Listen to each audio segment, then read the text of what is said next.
Hello everyone, welcome back to Daily Current Affairs of the Day. ಇವತ್ತಿಂದ most important current affairs of day ಅನ್ನು ನೋಡೋಣ. Important current affairs of ಡೇನ ನಾನು PIB ಮತ್ತು all India radio, ಆಮೇಲೆ the Hindu paper, ಆಮೇಲೆ Indian express ಎಲ್ಲ news ಪೇಪರ್ನ refer ಮಾಡಿಬಿಟ್ಟು ಎಲ್ಲ ಇಂಪಾರ್ಟೆಂಟ್ ಟಾಪಿಕ್ಸ್ಗಳನ್ನು ಮೋಸ್ಟ್ ಇಂಪಾರ್ಟೆಂಟ್ ಟಾಪಿಕ್ಸ್ಗಳನ್ನು ನಿಮ್ಮ ಮುಂದೆ ಡೈಲಿ ತರ್ತಾ ಇದ್ದೇನೆ. ನೋಡಿ, ಇವತ್ತಿಂದ ಮೋಸ್ಟ್ ಇಂಪಾರ್ಟೆಂಟ್ ಟಾಪಿಕ್ಸ್ ಏನೇನವನ್ನ ನೋಡೋಣ. ನೋಡಿ, ಫಸ್ಟ್ ಟಾಪಿಕ್ ಏನೆಂದರೆ ಸೆಂಟ್ರಲ್ ಸೆಕ್ಟರ್ ಸ್ಕೀಮು ಒಂದು ದಿಶಾ ಅಂತಿದೆ. ದಿಶಾ ಆಲ್ರೆಡಿ ನ್ಯೂಸ್ನಲ್ಲಿದೆ. ಇದು ದಿಶಾ ಅಂದರೆ ಏನು ಅಂತಂದು ಕೇಳ್ತಾರೆ ಕ್ವಶನ್. ದಿಶಾ ಒಂದು ಸೆಂಟ್ರಲ್ ಸೆಕ್ಟರ್ ಸ್ಕೀಮ್ ಆಗಿರುತ್ತೆ. Designing innovative solutions for holistic access to ಜಸ್ಟಿಸನ್ನು ಕೊಡೋದು, ಇದು ಇಂಪಾರ್ಟೆಂಟ್ ಆಗಿರುತ್ತೆ. ಅದು ಯಾವುದು ಮಿನಿಸ್ಟ್ರಿಯನ್ನು ನಮಗೆ ಇದು ಪಬ್ಲಿಷ್ ಮಾಡಿದೆ ಅಂತ, ಡಿಪಾರ್ಟ್ಮೆಂಟ್ ಆಫ್ ಜಸ್ಟಿಸ್ ಯಾವ್ದು ಕೊಟ್ಟಿದೆ ಅಂದರೆ ministry of loss and justice is the main implementing this scheme ministry. Next ಇದೇನು, ಇದು ಒಂದು ಸೆಂಟ್ರಲ್ ಸೆಕ್ಟರ್ ಸ್ಕೀಮ್. 100% ಸೆಂಟ್ರಲ್ಲೇ ಕೊಡೋದು ದುಡ್ಡನ್ನು. 100% ಫಂಡಿಂಗ್ ಯಾವ್ದು ಮಾಡುತ್ತೆ, ಸೆಂಟ್ರಲ್ ಮಾಡುತ್ತೆ.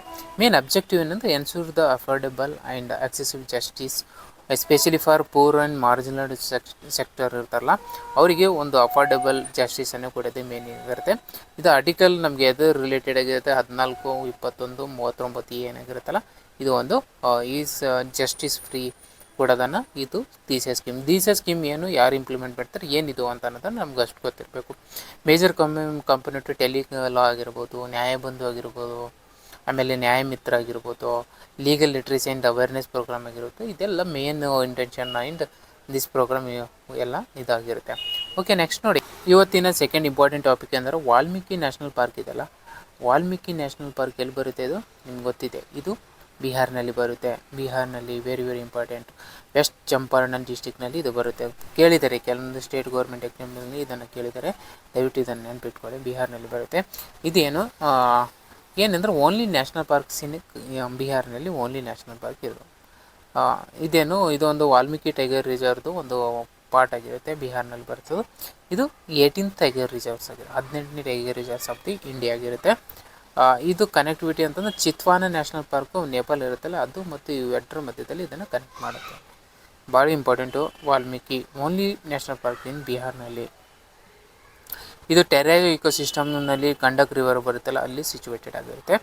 ಇಂಪಾರ್ಟೆಂಟ್ ಏನು ಈ ಸ್ಪೀಸೀಸ್ ಅಂತಂದ್ರೆ ಬೆಂಗಾಲ್ ಟೈಗರ್ ಆಗಿರ್ಬೋದು, ಸ್ಲಾತ್ ಬಿಯರ್ ಆಗಿರ್ಬೋದು, ಡೋಲ್, ಇದೆಲ್ಲ ವೈಲ್ಡ್ ಡಾಗ್, ಅದು ಲಿಯೋಪಾರ್ಡು ಮತ್ತು ಇವೆಲ್ಲ ಇಲ್ಲಿ ನಾವು ನೋಡ್ಬೋದಾಗಿದೆ. ಇದು ನ್ಯಾಷನಲ್ ಪಾರ್ಕು 1990ನಲ್ಲಿ ನಾವು ನ್ಯಾಷನಲ್ ರಿಸೀವ್ ಮಾಡಿರೋದನ್ನು ನಾವು ನೋಡ್ಬೋದಾಗಿದೆ. ನೆಕ್ಸ್ಟ್ ಟಾಪಿಕ್, ಇವತ್ತಿನ ಥರ್ಡ್ ಇಂಪಾರ್ಟೆಂಟ್ ಟಾಪಿಕ್ ಅಂದರೆ ನಿರ್ಭಯ್ ಚೇತನ ಅಂತೇಳಿ ಒಂದು. ಏನಿದೆ ನಿರ್ಭಯ್ ಚೇತನ ಅಂತಂದರೆ ಕಾಂಪೋನೆಂಟ್ ಆಫ್ ನಿರ್ಭಯ್ ರಾಹೋ ಪ್ರೋಗ್ರಾಮ್. ಏನಿದು ನಿರ್ಭಯ್ ಒಂದು ಡೆಲ್ಲಿನಲ್ಲಿ ಕೇಸ್ ಆಗಿತ್ತು ಅನ್ನೋದನ್ನು ನಿಮಗೇನು ಗೊತ್ತಿದೆ, ಓಕೆನಾ. ಅದೇ ಇದು ministry of Panchayat Raj with support from the Nirbhay fund implementing agency ಆಗಿರುತ್ತೆ. ಇದನ್ನು ನೆನ್ಪಿಟ್ಕೊಳ್ಳಿ. ಏನಿದೆ ಆದಮೇಲೆ aims to improve the women safety ಮತ್ತು challenges patriarchal attitudes in villages ಇರುತ್ತೆ. ವುಮೆನ್ ಸೇಫ್ಟಿ ಬಗ್ಗೆನ ನಾವು ನೋಡ್ಬೋದು. ನಿರ್ಭಯ ಕೇಸ್ ಆಗಿದೆಲ್ಲ ಡೆಲ್ಲಿನಲ್ಲಿ 2012ನಲ್ಲಿ, ಅದು ನಿಮ್ಗೆ ಗೊತ್ತಿರಬೇಕು. ಅದು ನಿರ್ಭಯ್ ಚೇತನ ಅಂತ ಮಾಡಿದ್ದಾರೆ. Described as one of the largest awareness drive for its kind ಅಂತ.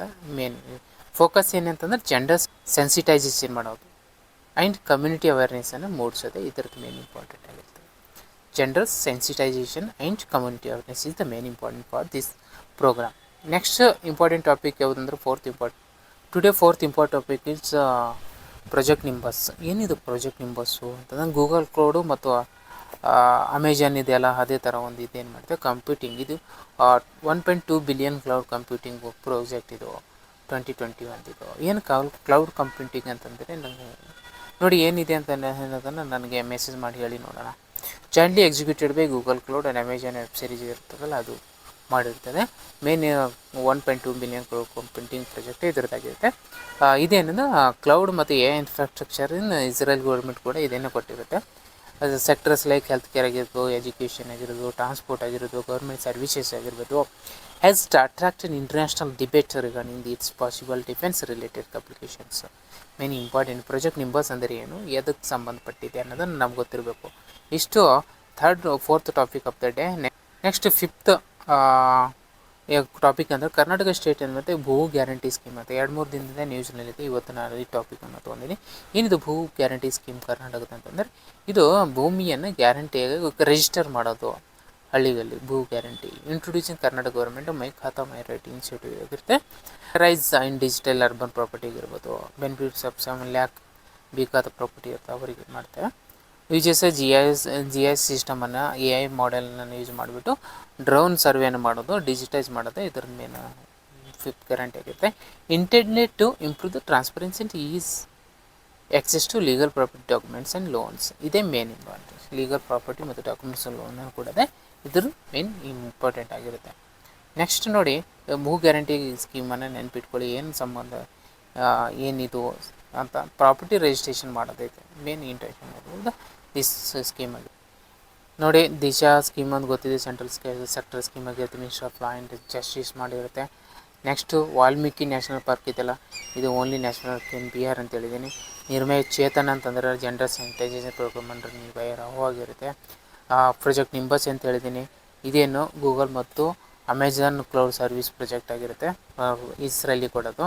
ಭೂ ಗ್ಯಾರಂಟಿ ಇದು ಕರ್ನಾಟಕ ಪ್ರಾಪರ್ಟಿ ಡಿಜಿಟೈಸೇಷನ್ ಇನಿಷಿಯೇಟಿವ್ ಆಗಿರುತ್ತೆ. ಇದೆಲ್ಲ ಇವತ್ತು ಇಂಪಾರ್ಟೆಂಟು. ನೋಡಿ MCQ ನೋಡಿ, ಏನು MCQ ಇವತ್ತು ದಿಶಾ ಇದೆಲ್ಲ, ದಿಶಾ ಸ್ಕೀಮ್ ಎದಕ್ಕೆ ಸಂಬಂಧಪಟ್ಟಿದೆ, ಲಾ ಆಫ್ ಆ್ಯಂಡ್ ಜಸ್ಟಿಸಿಗೆ ಸಂಬಂಧಪಟ್ಟಿದೆ. ವಾಲ್ಮೀಕಿ ನ್ಯಾಷನಲ್ ಪಾರ್ಕ್ ಎಲ್ಲಿದೆ, ಇದು ಬಿಹಾರ್ನಲ್ಲಿದೆ, ಇದು ಇಂಪಾರ್ಟೆಂಟು. ನೆಕ್ಸ್ಟ್ ನೋಡಿ, ನಿರ್ಭಯ ಚೇತನ ಇದು ಎದಕ್ಕೆ ಸಂಬಂಧಪಟ್ಟಿದೆ ಅಂತ ಹೇಳಿದ್ದೀನಿ. ಇದೇ ಥರ ಕೇಳೋದು ಕ್ವಶನ್ಸ್ Kನಲ್ಲಿ ಅಥವಾ KPSನಲ್ಲಿ. ಜೆಂಡರ್ ಸ್ಯಾನಿಟೈಸೇಷನ್ ಮಾಡಿದೆ, ಇದೇ ಮೇನ್ ನಿರ್ಭಯಕ್ಕೆ ಇದು. ನೆಕ್ಸ್ಟ್ ನೋಡಿ, ನೆಕ್ಸ್ಟ್ ಪ್ರಾಜೆಕ್ಟ್ ನಿಂಬಸ್ ಎದ್ರ ಬಗ್ಗೆ ಸಂಬಂಧಪಟ್ಟಿದೆ. ಪ್ರಾಜೆಕ್ಟ್ ನಿಂಬಸ್ ಇದು ಒಂದು ಗೂಗಲ್ ಆ್ಯಂಡ್ ಅಮೆಜಾನ್ ಕೂಡಿಕೊಂಡು ಇಸ್ರೇಲಿಗೆ ಒಂದು ಸರ್ವಿಸ್ AI ಸರ್ವಿಸನ್ನು ಕೊಡೋದೆ ಇದ್ರದ್ದು ಮೇನ್ ಇಂಟೆನ್ಷನ್ ಆಗಿರುತ್ತೆ. ನೆಕ್ಸ್ಟು ಭೂ ಗ್ಯಾರಂಟಿ ಸ್ಕೀಮ್ ಅಂತ ಹೇಳಿದ್ದೇನೆ. ಏನಿದು ಯಾವ ಸ್ಟೇಟಿಗೆ ಸಂಬಂಧಪಟ್ಟಿದ್ದು, ಕರ್ನಾಟಕ ಸ್ಟೇಟಿಗೆ ಸಂಬಂಧಪಟ್ಟಿದ್ದು. ಇವತ್ತಿಂದು ಇಂಪಾರ್ಟೆಂಟ್ ಕರೆಂಟ್ ಅಫೇರ್ಸ್ಗಳು ನೋಡಿದ್ದೀನಿ. ಇವು ನೆಗ್ಲೆಕ್ಟ್ ಮಾಡಬೇಡಿ, ಯಾಕಂದರೆ ತುಂಬ ಇಂಪಾರ್ಟೆಂಟ್ ಇದೆ. ಇವು ಬಂದೇ ಬರುತ್ತೆ ಎಕ್ಸಾಮ್ಸ್ನಲ್ಲಿ. ನಾನು ಇಷ್ಟು ಮಾತ್ರ ಹೇಳಬಲ್ಲೆ. ಓಕೆ ಫ್ರೆಂಡ್ಸ್, ನಾಳೆ ಒಂದು ಇಂಪಾರ್ಟೆಂಟ್ ಟಾಪಿಕ್ಗಳು ಮತ್ತು ಇಂಪಾರ್ಟೆಂಟ್ ಕರೆಂಟ್ ಅಫೇರ್ಸ್ ರಿವಿಷನ್ ಟಾಪಿಕ್ಸ್ಗಳನ್ನು ನೋಡೋಣ.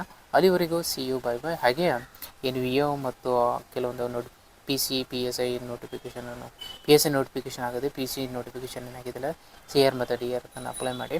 ಓಕೆ, ರೆಗ್ಯುಲರ್ ಸ್ಟಡಿ ಇದ್ದರೆ ಆಗುತ್ತೆ. ಕಮ್ಯುನಿಕೇಷನ್ ಪೇಪರ್ ಇರುತ್ತೆ main essential part of the state government examination. Communication ಪರ್ಫೆಕ್ಟಾಗಿ. Okay friends, thank you, bye. C